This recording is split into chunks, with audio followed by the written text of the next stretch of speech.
373 shot 4 take 1 action. ফুলে যদি এতই কাঁটা গোলাপটা তুই তুললি কেন? প্রেমে যদি এতই ব্যথা সেই প্রেমে তুই ভুললি কেন?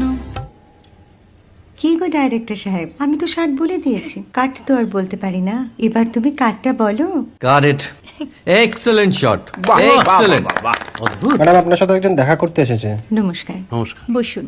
আপনার জন্য আমি চেক বইটা নিয়ে এসেছি ম্যাডাম। কি যেন নাম আপনার ডিরেক্টর সাহেব? পিনাকি মুখোটি। মুখুটি বাবু, আমি ভুতুরিয়া বাবুর কাছ থেকে পরে চেক নিয়ে নেব। আচ্ছা। আগে আপনার বাঁধানো বইটা দিন, দেখি, পড়ি, ভাবি। হ্যাঁ, না মানে সেটা এখনো ঠিক তৈরি হয়নি। ও, তাহলে সেটা আগে ঠিক করুন ভাই, তারপর চেক টেক হবে। কিছু যদি মনে না করেন ম্যাডাম, আপনার হাতে, আরে এটা তো কুমারীর চরিত্র, ওই আংটিটা। ওই যে বললাম ভাইটি, আগে আপনার বইটি রেডি করে আনুন। ও হ্যাঁ, আপনি বোধহয় জানেন না যে মায়া কুমারী তার আংটি কখনোই খোলে না। সে কুমারীর পাটেও খোলে না, বেধবার পাটেও খোলে না। এই সব বড় ক্যামেরাম্যানরা ঠিক জানেন যে মায়া কুমারীকে কোন অ্যাঙ্গেল থেকে কিভাবে নিতে হয়।